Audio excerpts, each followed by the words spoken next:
The Farms.com Wheat Report is brought to you by Altitude FX and BASF Canada. Hello, my name is Bryce Geisel. I'm Technical Marketing Specialist for BASF. Today we are in Saskatoon, Saskatchewan at the BASF facility, and I want to talk to you about pre-seed herbicide applications in wheat. The researchers have indicated that the best way to help delay and manage herbicide resistance is by using multiple groups of herbicides with each crossing of the sprayer across your field. Now, a mode of action is labeled on all herbicide products sold in Canada. So the best way to look to see if you are using different modes of action with your herbicide application is looking on those boxes or labels and reading those herbicide group numbers. Now, just over half of the acres of wheat seeded in Western Canada with a pre-seed glyphosate application get an additional mode of action with that glyphosate. Now, this is really key because you need to be looking at different modes of action on top of that glyphosate to help manage resistant weeds. Multiple modes of action are just one method in helping managing resistant weeds. Another key method is also rotating herbicide applications, and that even includes within an application season. So rotating from your pre-seed herbicide chemicals to your in-crop herbicides. Group 1, 2, and 4 herbicides are the most widely used herbicides in crop applications on wheat.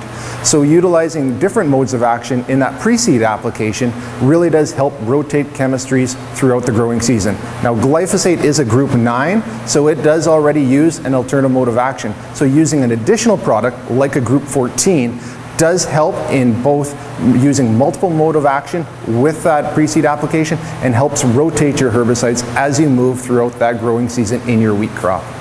Heat herbicide is a group 14 pre-seed product that provides fast, wide weed spectrum burn down in your cereal and pulse crops. It is also effective in managing resistant weeds, including all types of volunteer canola and resistant kochia, cleavers, wild buckwheat, wild mustard, and red root pigweed. Heat herbicide can be used pre-emerge in your wheat crop in addition to pre-seed. This means that after your crop is seeded, you can still go in and spray heat herbicide before that crop emerges out of the ground. And this can be very useful in slow developing years where it's a cool start and weeds haven't emerged immediately and you get that seeder out onto the field. You can still go back in and clean those fields up prior to crop emergence and have a nice clean field as you move into your in-crop herbicide application. The key things to remember, especially in years where it's been a cool start to the season due to a long winter and the crunch is on trying to get that crop in the ground, is remembering the importance of that pre-seed application. It's very important to go out and control those weeds that have emerged, even if they're a little bit later coming on. Once soil warms up and the temperature warms up, those weeds will pop out of the ground.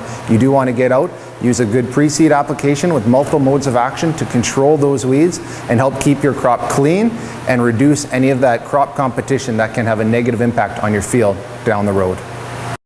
The Farms.com Wheat Report has been brought to you by Altitude FX and BASF Canada.